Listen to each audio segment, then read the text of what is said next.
Lo anunciamos, está Guido Agostinelli con nosotros, licenciado en Economía de la UBA, bueno, realizó distintas maestrías, una en Flaxo, es autor de Falacias Libertarias, que se convirtió en una especie, es un libro, pero se convirtió además en una especie de suceso en las redes sociales, ¿no?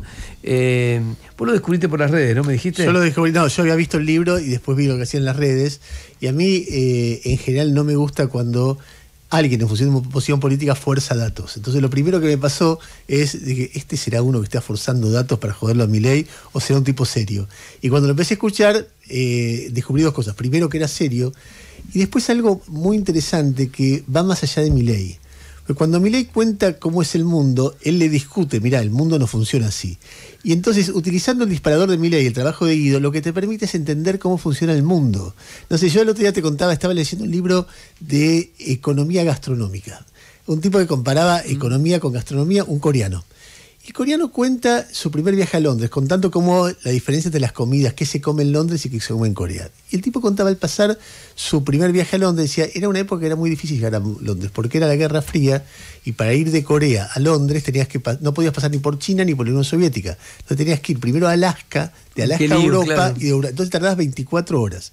Eso ya me ponía mal, pero además, él mira mi primer viaje al exterior, y cuenta, y a eso voy. ¿Por qué era mi primer viaje al exterior? Porque Corea en ese momento no tenía divisas. Entonces no se le permitía a los coreanos salir al exterior. Claro, lo prohibió un tiempo. Claro, ¿sí? ¿Sí? Porque necesitaban acumular divisas. Exacto. Para el crecimiento. Cuando vos le decís a cualquiera de eso, te dice comunismo. Claro. Y es Corea del Sur, que es... Entonces, lo que tiene el laburo de Guido tiene un montón de datos que, a ver, utilizando a Milei como disparador, que es un disparador recontrafuncional, te permite decir, mira, la vez pasada dijo, en otra nota que le hice, me dice, mira, en Irlanda, que es el modelo de Milei, el agua potable es gratis. ¿Cómo es agua potable? Sí, el Estado le regala agua potable a la gente. Entonces, ¿cómo? Eso es justicia social, eso es comunismo. Pero no es el ejemplo de Milei. Y así son datos y datos que te vas recorriendo el mundo en base a mostrar que no es como dice Milei que funciona el mundo, sino totalmente al revés, ¿entendés? No, mi llegada a él es su hermano Alejandro, que es un especialista en fenómenos extraterrestres, todo esto. ¿Te digo serio? Sí, Alejandro, gran periodista. Entre fenómenos extraterrestres y Milei hay un punto. Gran periodista también, gran periodista. Bueno, Guido, ya te hicimos bastante prólogo. Además viene de viajar para otro libro, eso lo vamos a dejar para la próxima, haciendo chequeos de modelos libertarios en el mundo, que también está buenísimo, sí. y ya vamos a hablar de eso. Recién hablamos con Ernesto a propósito de Milei tuiteando una noticia falsa, ¿no? Y yo quiero entrar por ahí, en todo caso después hacemos algunos chequeos que habíamos previsto. A mí me da la sensación de que no tiene costo político mentir. Sí, lo decís por la noticia esta de que la Cámpora... Sí, lo de que la Cámpora está quemando Córdoba. Sí, un disparate total. Sí, a ver, él siempre trata de que hablemos de él, primero también, que eso también te entra en una trampa. A mí me acuerdo yo, y esto se lo cuento un poco porque no lo suelo decir en los medios y demás, que a mí me costó mucho en medio de la campaña el libro de Milei. ¿Por qué? Porque estaba muy desestimado por mucha gente con respecto a no hay que darle prensa. Y en realidad lo que pasa con estos sucesos es que termina pasando igual. De hecho, mi libro fue el único libro que habló de Milei antes de que Milei gane la primera elección. Él estaba tercero cómodo cuando yo saqué el libro. O sea, no. A mí me preocupaba el proceso en sí, no, más allá de que después me preocupó muchísimo más que sea presidente, quiero decir, me preocupaba porque supongamos que hubiese perdido las elecciones, seguramente hubiese tenido un rol preponderante para quien le toque gobernar, y más con las dificultades que tenía cualquiera que asumiese. Claro, Milei hubiera sido el gran opositor. Claro, hubiese sido el gran opositor, e incluso, bueno, si hubiese ganado Massa, que hoy tenemos una situación compleja también. Como economista, yo me encuentro con muchos economistas que donde todo el proceso lo que veían es, no puedo decir, de estar diciendo semejante barbaridad, de cómo funciona el mundo, de cómo funcionan los países, de cuáles son los métodos para resolverlo. Es decir, permanentemente se instalaron como verdades cosas que los tipos que son más, como tienen más expertise o más conocimiento, dicen, esto definitivamente no es así. Y te sumo que la academia no baja a discutirlo. O sea, ese es el problema a veces. Los académicos no decimos, vamos a agarrar y vamos a discutir estos temas. A mí, como me preocupaba particularmente, lo hice, pero estuve con infinidades de reuniones en las cuales me decían, no vale la pena, no es necesario. Esto pasa con muchos temas, ¿no? Hay creencias generalizadas que la gente dice, bueno, eso está diciendo una pavada, no hay que hacer nada. Y la verdad es que estos extremismos están ganando no solo acá, sino en todo el mundo. Antes de ir a los hechos, déjame decirte, para mí, el principal punto de Milei, que te quiero preguntar si vos crees que es una falacia o no. sacás la hojarasca, sacás todo el ruido que hay, sacás todas las fake news permanentes de Milei, que yo, hay un punto en el que yo creo que él cree y el que se juega la vida, que es que si vos dejás de emitir, tarde o temprano baja la inflación y ese proceso deriva en un crecimiento importante y sostenido en el tiempo. ¿Eso es verdad? ¿No es verdad? ¿Se puede comprobar? ¿Es totalmente falso? Mirá, a ver, por las mismas premisas que él plantea de la emisión, no quiero hablar de la teoría cuantitativa del dinero, que es en lo que él se basa, pero, a ver, lo digo muy rápido. Vos tenés por un lado la emisión monetaria y por el otro lado los precios. Esto es lo que mantiene Friedman, que es uno de sus autores favoritos. Lo que vos tenés es que efectivamente hay una correlación entre las dos variables. Lo que está puesto muy en duda, de hecho hace poco vi justamente un informe acerca de la hiperinflación en Venezuela, por ejemplo, lo que empieza a arrancar primero a veces son los precios y después convalida. O sea, esa correlación existe. Ahora, lo que puede ocurrir es que los precios aumenten y que después vos convalides o no mediante emisión. ¿Cuál es el problema que, a mi modo de ver, Milei no puede controlar la inflación todavía para llevarla a cero? Que en realidad vos ahí estás contemplando una cantidad de unidades que se comercian en todo el país que no necesariamente es esa, porque cuando vos estás en recesión comercializás menos bienes. ¿Eso qué hace? Que los precios tengan recorrido para subir. No sé si se llega a entender todo. O sea, es precio por cantidades. Y del otro lado tenés la emisión monetaria o la cantidad de circulante. Entonces, si los precios aumentan, quiere decir que las cantidades pueden seguir cayendo. Ahora, ¿cuál es el problema? ¿Puede mantenerlo o llevarlo a cero? Sí. El problema es, a mí la parte que no me cierra es la parte de que va a tener un crecimiento sostenido. Bueno, no es solo que no me cierra, sino que lo había pronosticado para mayo, que íbamos a estar en la parte de la B que crecía, ¿no? La parte de la B tiene una parte que es verdad. El otro día hablaba con Girard sobre este tema y me decía, claro, la parte de la B tiene una parte que es verdad, que es la caída. Ahora, después la parte de la subida, ahí nos mintió. Entonces, lo que uno ve, sí, es un serrucho que se va dando mes a mes. De hecho, Milei festejó ayer, por ejemplo, el crecimiento de la actividad del 1,7% mensual. En julio. En julio, exacto. Y en agosto vuelve a caer. Por eso. Y más allá de eso, la que es la actividad industrial sigue a la baja. Entonces, lo que él se está sustentando en actividad extractivista, actividad agrícola, que no generan empleo.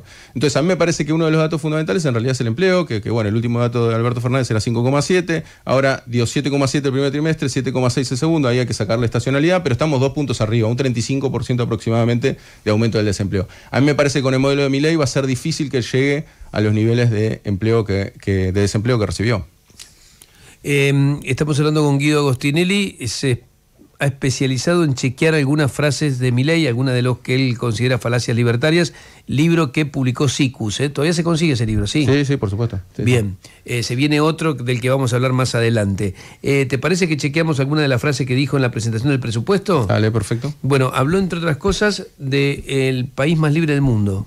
Gracias a esta mega reforma del Estado que hemos emprendido, estaremos alcanzando niveles de libertad económica similares a los de Alemania, Francia o Italia, en menos de un año de gestión con viento y marea en contra. Y vamos en rumbo firme y decidido a ser el país más libre del mundo, porque la libertad nos traerá prosperidad y nos hará grandes de nuevo. Bueno, ¿somos el país más libre del mundo? O vamos a hacer lo que intenta él plasmar. A ver, a mí me parece que ahí está el centro de la cuestión o de las falacias de Milei, que es decir, que es determinar qué es lo más libre y qué no.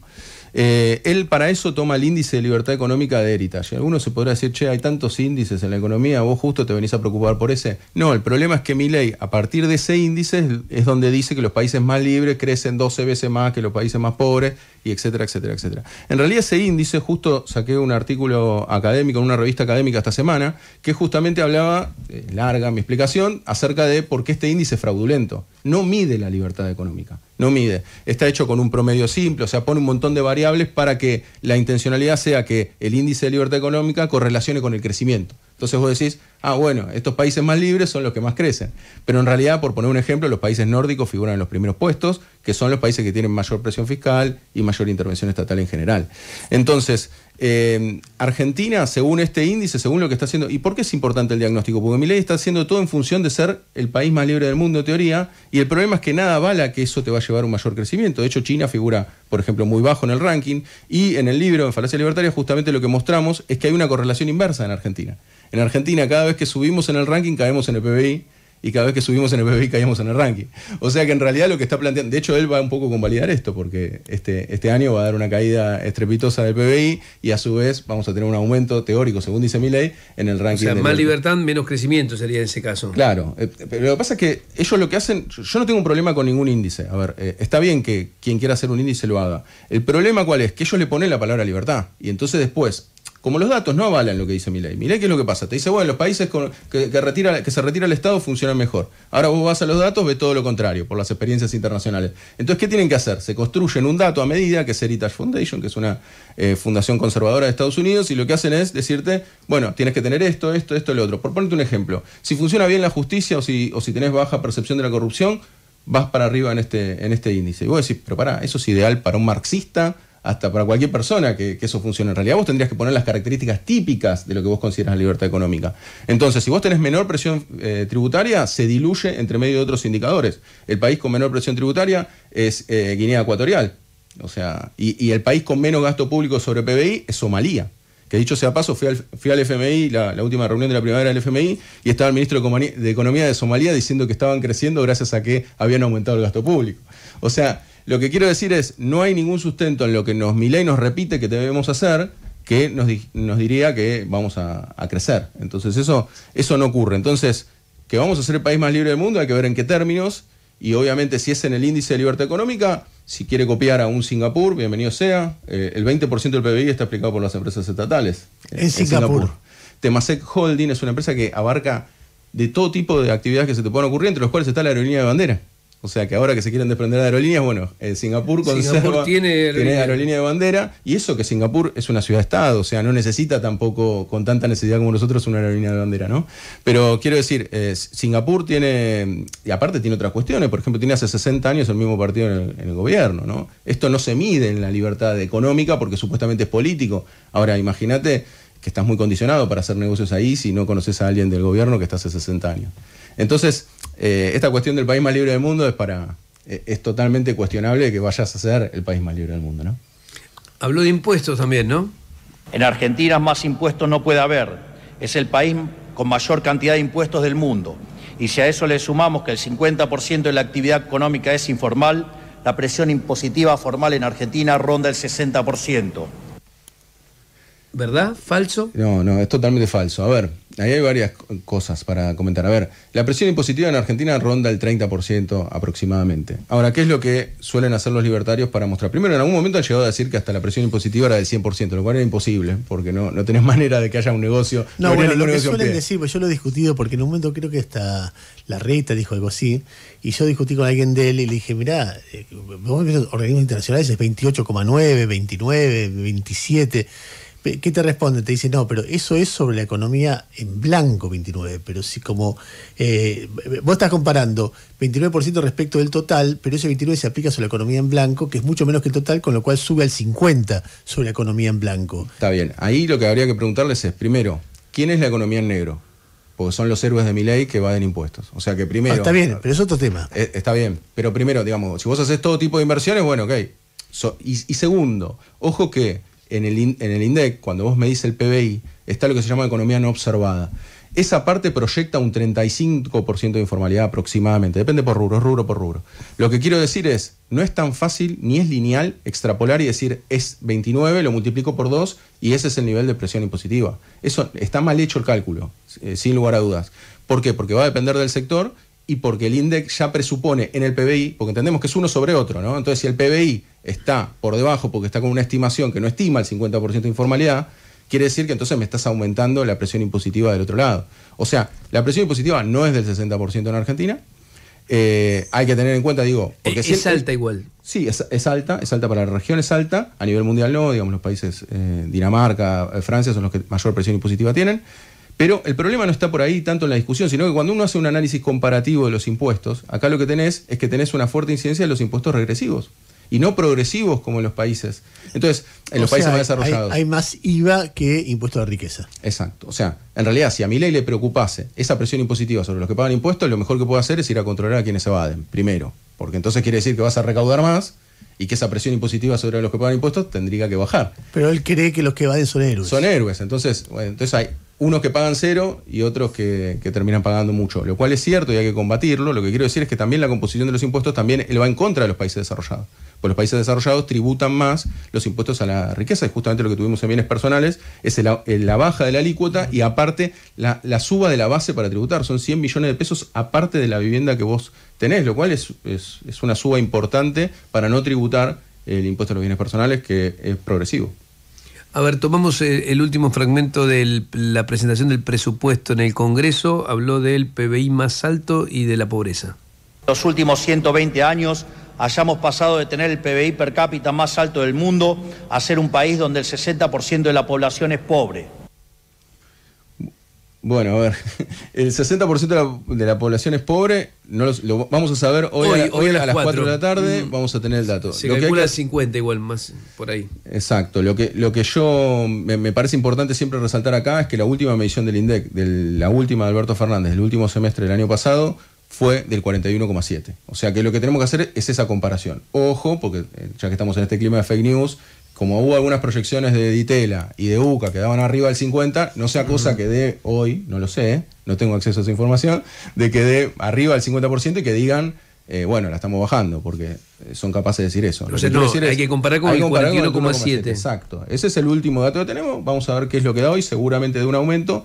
Mirá, La Nación hoy hay una nota de tapa donde dice que el gobierno anticipa que va a ser arriba del 55, que va a ser mucho más alto de cualquier otra medición. Habla creo que del 56%. Una subida del 15% de pobres en 6 meses. Veremos qué es lo que dice el si llega a ser así, es más que Macri y Alberto Fernández juntos en solamente 6 meses. Claro, 6 meses más que Macri y Alberto Fernández en 8 años. Claro. Es decir, no hay antecedente del plan económico mundial que derive con una caída del 10% de la población bajo el índice de pobreza. Es una cosa realmente distópica lo que puede pasar hoy cuando se difunde el índice de pobreza. Sí, y después por otro lado lo que dice el PBI per cápita, lo hemos conversado, pero quiero decir es totalmente falso. El PBI per cápita medido por Madison a comienzos en 1895 da que Argentina es séptimo sobre 36 países.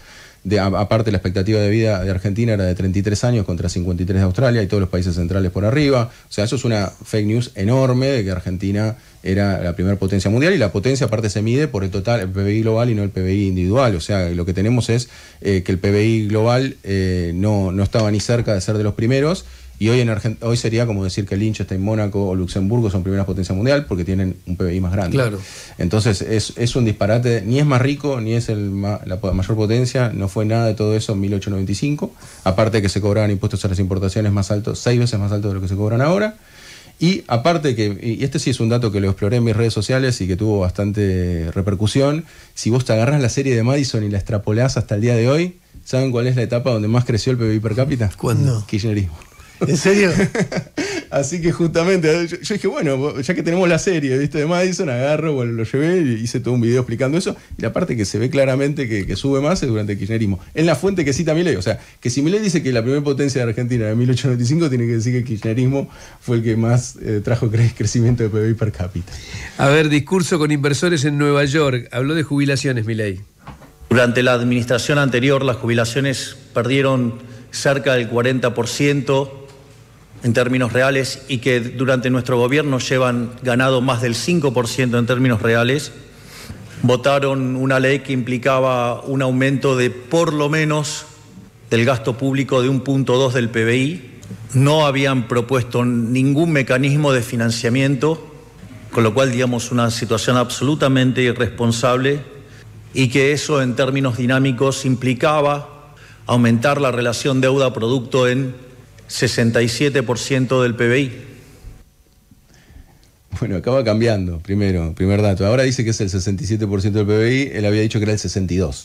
Eso suele ser, pues, supongamos que es un error, eso sería lo de menos, sería un error porque ya es un número disparatado. Pero a su vez, bueno, acá lo que está haciendo es un cálculo por perpetuidad, o sea, como si fuese hasta el final de los tiempos este gasto en el que entra el gobierno. Y aparte ahí se pisa, porque dice el 1,2% del PBI, lo cual eso querría decir que saca los bonos. O sea, el aumento del 1,2 es sacando los bonos. Si vos conservás los bonos, el aumento de este año es 0,4, del año que viene es 0,69. Entonces ahí lo que tenés es que no es un gran gasto calcularlo a perpetuidad. A ver, esto parece explicar medio lo evidente, pero está claro que cualquier gasto de gobierno lo calculás a perpetuidad y te da una barbaridad. no podemos calcular los viajes al exterior de Milei, también, no sé, podríamos calcular el gas pimienta, no sé, lo que tengan ganas digo, como yo no estoy muy en la chicana, pero quiero decir, podría hacer cualquier comparación que te muestre que en realidad cualquier gasto de gobierno vos no podés limitarlo o llevarlo a la eternidad, sino lo que tenés que tratar de hacer es ver el impacto sobre el PBI global. Es 0,4, es entre 10 y 12 dólares, aparte podía ser un veto parcial, también hay que tenerlo en cuenta, o sea que también podía haber aminorado ese impacto, y es el 0,4% del PBI de este año, y el año que viene 0,69, o sea que no es como dice él, que nos va a llevar a un 62 o 67% de endeudamiento. A ver, pregunta de fondo. Vos estás describiendo, como hacíamos hoy con las fake news de Córdoba, el proceder de un presidente. El relato político siempre tiene manipulación de datos, siempre tiene exageraciones, siempre tiene subestimación, siempre tiene lo que vos llamás, o lo que muchos economistas llaman cherry picking, o sea, agarran la frutilla, medio los brotes verdes. Hay algunos brotes verdes y yo te muestro el brote verde y te oculto todo lo demás, la sequía terrible que rodea a ese pobre, qué sé yo, cuando Caputo dice subió la economía en julio, está omitiendo que volvió a caer en agosto y que ellos pronosticaron que iba a subir en mayo. Todo eso es permanente.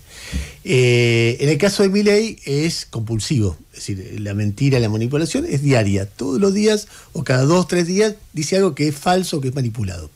Y lo repite, y lo repite, y lo repite. Pareciera una estrategia o una característica de personalidad o las dos cosas juntas.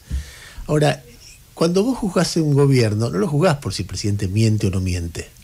En todo caso juzgás a una persona, juzgás por la eficiencia o la ineficiencia o la capacidad de o si mejora la calidad de vida de la población, de vida ¿no? de la gente. O sea, ¿en qué momento empezás a sentir que tu laburo es interesante, es divertido, pero finalmente no es lo que define, mostrar que un presidente miente no es lo que define el destino de un proyecto político o económico? Sí, a ver, a mí lo que me parece es que si mintiese como estrategia política, mirá lo que te voy a decir, quizás es polémico. Hasta podría ser una cuestión que menor, vamos a decirlo así, o quizás no tan importante. A mí lo que me preocupa es que él es un convencido de esto que está diciendo, y me consta que está constantemente convencido de esta cuestión, y lo cual, ¿cuál es el problema de la falacia? Porque una vez parece, bueno, me estás mintiendo, me estás mostrando una falacia lógica, me decís que razonas mal. El problema es que si vos llevas adelante medidas en función de eso, el problema es que solamente si tenés mucha suerte te puede salir bien. Por eso a mí cada vez que me preguntan, bueno, ¿cómo le va a ir a Milei? Y depende de qué hablemos. Si hablamos de desempleo le va a ir mal, si hablamos de pobreza le va a ir mal. Ahora, ¿por qué? Porque si él empieza a sacar regulaciones porque dice quiero subir en el índice de libertad económica. Y vos decís, che, pero pará, mirá que los países del índice de libertad económica hacen otra cosa. Entonces el problema de que él mienta no es la mentira en sí, sino es que lleva todo su plan de gobierno en función de esas mentiras. Entonces, tiene que entender que eso no está bien, que no va a llevarnos, y aparte porque está todo un país detrás. Aparte, dicho sea paso, yo por ejemplo con economistas libertarios todo el tiempo los invito a debatir, además, no debaten. La última vez me dijeron, no, el debate ya se terminó, ya ganamos las elecciones. O sea, ya está, no queremos debatir ideas. Porque no tienen sustento para poder mantener esto que están haciendo. O sea, realmente las políticas libertarias no nos van a llevar a un buen puerto. Salvo como siempre, ¿no? Siempre puede pasar algo, te puede caer un meteorito con oro, qué sé yo, no sé, te digo, cualquier disparate que se me ocurre. Meteorito con oro. Quiero decir, digo, no, meteorito digo, con algunos... Esa es de tu hermano. Claro, sí, pueden inventar cualquier cosa, digo, o puede descubrirse cualquier mineral. El meteorito con oro lo mandamos a Londres. Sí, claro, exacto. Digo, puede pasar cualquier barbaridad que a uno se les ocurra y eso puede hacer que vaya bien. Lo del RIGI es una apuesta en función de eso, es regalar prácticamente los recursos para decir, o sea, son beneficios que no los pedía ni el mercado, entonces lo que ocurre es, ok, yo te lo regalo y entonces lo que haces es invertir más, pero claramente no puede llevarnos a buen puerto, por lo menos en el sentido de lo que queremos, si queremos una Argentina productiva, si queremos una Argentina industrial, una Argentina que genere empleo, eso no puede ocurrir con estas ideas. Está claro que sos muy crítico de la gestión económica. ¿Ves algo que te parece que sí está funcionando? Sí, de hecho, me parece que lo que está funcionando, o lo que mejor dicho, funcionó mejor, fue la intervención que hizo, por ejemplo, con el tipo de cambio. O sea, todo lo que es el primer semestre de Milei en términos de acumulación de reserva fue muy buena gestión en ese sentido. Él lo que hace con los Bopreal, que es muy criticado y que yo sé que dentro incluso del kirchnerismo fue muy criticado lo que hizo con los Bopreal porque dice estatizar deuda y demás, a mí me pareció una buena medida. A mí me pareció que lo tendría que haber hecho el kirchnerismo eso. O sea, vos tenías muchas deudas intercompany que se generaban mediante importaciones Y el gobierno que pagaba. ¿Cómo se explica que durante el último gobierno de Alberto Fernández haya habido una balanza comercial positiva y hay una caída de reservas internacionales? Eso es una mala gestión de las reservas internacionales. Entonces, a mí me parece que lo que hizo Milei con Caputo en el primer semestre fue una buena gestión de los dólares. Acumular dólares era lo que había que hacer. Está muy bien. El tema es que después se le empezó a desbarrancar el plan, pero la verdad que la primera gestión en esos términos está bien. Por eso, lo que hizo bien Milei fue intervenir. Mirá vos, o sea, la intervención le rescataste. Sí, Bueno, sí. que es la gran paradoja de la gestión de Milei, que lo que lo salva es todo aquello que está en contra de los principios que él proclama. Claro, totalmente. O sea que, digamos, ojalá que siga explorando esa vía. Sí, acá. quizás también, no sé, ¿no? Que casi ya toda la dirigencia política hable de que hay que tener equilibrio fiscal o tender al equilibrio fiscal también parece por lo menos un logro discursivo, ¿no? Sí, sí, que también lo podríamos cuestionar, digamos, en determinados momentos. Es un logro discursivo, sin lugar a dudas. Es cierto que esa es la tendencia que vos tenés que ir, pero también lo que hay que tener presente es que en realidad el déficit fiscal es un instrumento, no es un fin en sí mismo. Entonces lo que ellos hacen es decirte, bueno, vamos hacia el déficit fiscal intencionalmente. Pero vos en momentos de depresión económica, entrar en un déficit fiscal, que es lo que... O sea, si vemos una recesión más grande ahora es porque justamente están siendo más estrictos con el superávit fiscal. Ahora, ¿qué es lo que pasa? Cuando vos creces, que esa es la parte que no aprendemos en Argentina, bueno, ahí sí le tenés que frenar el gasto, ¿no? Entonces, estas son las medidas contracíclicas y es como opera el mundo. De hecho, Singapur viene con 2 años de déficit fiscal. El otro día escuché un economista libertario que hablaba de Finlandia. Finlandia también tiene déficit fiscal. O sea, lo que quiero decir es, no es un ideal, ni estoy defendiendo el déficit fiscal. Lo que estoy diciendo es que, y es lo que propuso Keynes, es que es un instrumento, no es que es una finalidad. Guido Agostinelli con nosotros, te vamos a volver a invitar seguramente cuando salga el próximo libro, no sé para cuándo. Calculo de diciembre, comienzo de diciembre. Bueno, te estaremos recibiendo otra vez aquí seguro. Gracias. Muchas gracias a ustedes.